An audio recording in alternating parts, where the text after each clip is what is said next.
कि 2017 के पहले प्रदेश में व्यापारी, संभ्रांत नागरिक और सामान्य नागरिक पलायन करते थे। 2017 के बाद अपराधी पलायन कर रहे हैं। भाजपा की सरकार बनी, योगी जी ने कानून और व्यवस्था को सुधारा है, हमें पलायन करने वाले पलायन कर गए। भारतीय जनता पार्टी हर पैतरा अपनाएगी चुनाव से पहले। भारतीय जनता पार्टी की कोशिश है कि चुनाव विकास पे नहीं हो। इन सुरों को सुनिए और समझ जाइए कि यूपी की चुनावी सियासत का सरगम क्या संदेश दे रहा है। पलायन की चर्चा होते ही अमित शाह की आवाज बुलंद हो जाती है। किराना है जहां पहले से लोग पलायन कर रहे थे। आज मैं जब राउंड लेने निकला, उन्होंने कहा मोदी जी की कृपा हो गई, भाजपा की सरकार बनी, योगी जी ने कानून और व्यवस्था को सुधारा है, हमें पलायन करने वाले पलायन कर गए हैं। ये जो आत्मविश्वास उत्तर प्रदेश की जनता में मैं देख रहा हूं। योगी आदित्यनाथ हिंदुओं के पलायन के सवाल पर पश्चिमी यूपी के चुनाव को केंद्रित करने में पूरी ताकत से लगे हैं। आपने और प्रदेश की 25 करोड़ की आबादी ने देखा है कि 2017 के पहले प्रदेश में व्यापारी, संभ्रांत नागरिक और सामान्य नागरिक पलायन करते थे। प्रदेश की प्रगति अवरुद्ध हो गई थी, लेकिन 2017 के बाद अपराधी पलायन कर रहे हैं। तो अखिलेश यादव का सामना भी पलायन के प्रश्नों से ही हो रहा है। भारतीय जनता पार्टी हर पैतरा अपनाएगी चुनाव से पहले।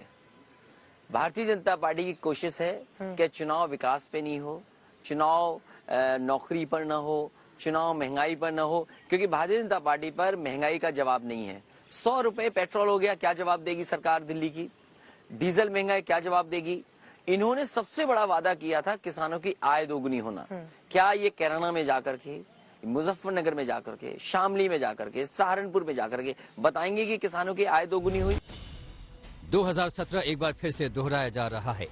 पश्चिम यूपी की चुनावी लड़ाई घूम फिर कर 2017 पर ही ठहर गई है। न बीजेपी न समाजवादी पार्टी इस चक्रव्यूह को भेदने में कामयाब हो पाई है। समाजवादी पार्टी की पहली लिस्ट से साफ है कि जात, बिरादरी और धर्म के समीकरण को साधना अखिलेश के लिए बड़ी चुनौती है। समझाएंगे, लेकिन पहले जरा समाजवादी पार्टी की पहली लिस्ट का बंटवारा देख लीजिए। गैर यादव को 46 सीटें, यादव को 20, दलित को 32 सीटें, मुस्लिम को 31 सीटें, ब्राह्मण को 11 सीटें, ठाकुर को 5 सीटें, सिख को 3 सीटें और महिला को 11 सीटें।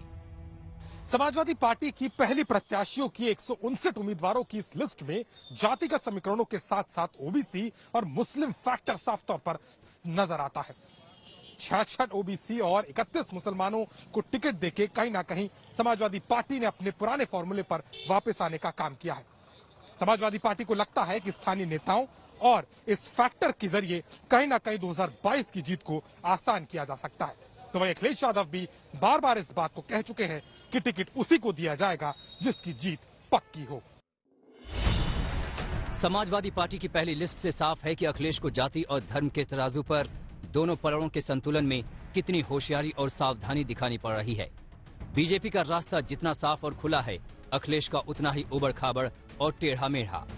मुसलमानों को ज्यादा टिकट तो जाट नाराज, जाटों को ज्यादा टिकट तो मुसलमान नाराज, यादवों को ज्यादा टिकट तो गैर यादवों में असंतोष, ओबीसी को ज्यादा टिकट तो सवर्णों में आक्रोश, सवर्णों में भी ठाकुरों पर विश्वास तो ब्राह्मण निराश। आज जब सरकार के पास कोई बात गिनाने को नहीं है, कोई काम गिनाने को नहीं है, तो हमारी लिस्ट पर सवाल खड़ा कर रही है। पूरी लिस्ट पे क्यों नहीं बात करते हैं? और माननीय अखिलेश यादव जी ने इस बात को साफ कहा है, जिसकी जितनी हिस्सेदारी उसकी उतनी भागीदारी। और समाजवादी पार्टी की लिस्ट में वो साफ दिखाई दे रहा है, हम सभी जाति धर्म के लोगों को प्रतिनिधित्व दे रहे हैं, जनता के बीच भेज रहे हैं। समाजवादी पार्टी की लिस्ट से पहले सबकी दिलचस्पी इस सवाल पर थी कि अखिलेश इस बार मुस्लिम या यादव का कैसा गठबंधन तैयार करते हैं। हमारी रिसर्च के मुताबिक 159 उम्मीदवारों की लिस्ट में मुस्लिम 19.49%, ओबीसी 41.5% और दलित 20.12% के करीब हैं। लेकिन इस बार ओबीसी में गैर यादवों पर भरोसा ज्यादा दिख रहा है। तो सवाल है कि क्या समाजवादी पार्टी की राजनीति यादववाद से अलग हटकर किसी और दिशा में आगे बढ़ रही है? कुमार अभिषेक, लखनऊ, आज तक।